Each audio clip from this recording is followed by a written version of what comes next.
Gusto ko lang naman talaga na may babalik kapag umu-order ako. Kaya pala talaga ako nag-affiliate dahil malakas talaga ako umorder sa Blue app, sa Orange app, or even dito sa TikTok.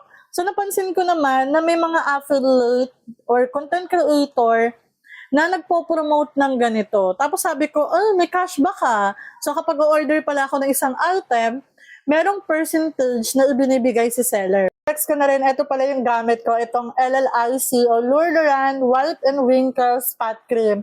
Dahil nga lagi tayong puyat, so lagi ako nagkakaroon ng maraming tigyawat. Nakakatanggal kasi siya ng dark spot, melasma. So ito perfect na perfect. So for example, no, segue natin yon. So for example, may gusto akong products. For example, ito, imbis na binibili ko siya sa labas, sa ibang seller, so ang gagawin ko dyan, i-add to showcase ko siya. So kapag na-add to showcase ko siya, ang gagawin ko, o-orderin ko na siya. So may cashback ako doon. For example, may babalik sa akin na 10%, kung 10% yung sinet ng seller, di ba may 10% ako, 15% na babalik sa akin. Actually, akala natin maliit lang yon kapag naiipon. Every time na bumibili tayo, sobrang laki. Ganon ako nagsimula. Ganon yung naging mindset ko that time. Pero yung nakita ko na sobrang laki na pala ng iipon ko, sobra na pala yung na-generate ng cashback ko. Kasi cashback lang yung tawag ko doon.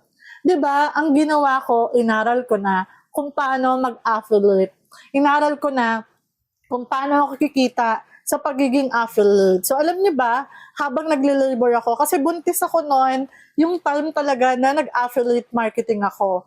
So habang nagle-labor ako, meron ako experience niyan. Kasi ang alam ko, manganganak ako ng April 27, pero nanganak ako ng April 10. So tingnan niyo yung pagitan, 'di ba? So hindi mo talaga iisipin na manganganak ka na. So every time na sumasakit siya, nanonood ako sa YouTube, nanonood ako sa TikTok, ano yung mga sintomas. So, hindi muna ako nagsasabi dito sa family ko. Dahil nga, feeling ko, meron siyang something. So, tumawag na ako sa ambulansya, kuya, parang manganganak na ako. So, habang naghihintay sa ambulansya, yan, ginagawan ko na ng content, yung mga pre-sample ko, ginagawan ko na ng content.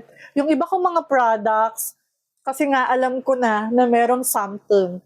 So imagine nyo, ganun talaga ako ka-die hard gumawa ng content. At hindi talaga ako nagsisi sa resulta. Dahil nga bukod sa mga pre-sample na nare-receive ko, lahat ng gamit ng anak ko, stroller, playpen, walker, yung mga cream niya, lahat yun pre-sample ko lang siyang nare-receive. So bukod sa pre-sample na nare-receive ko, nag-earn din ako doon ng 6-digit pataas. So nagsisales na ako doon ng almost 500,000. So imagine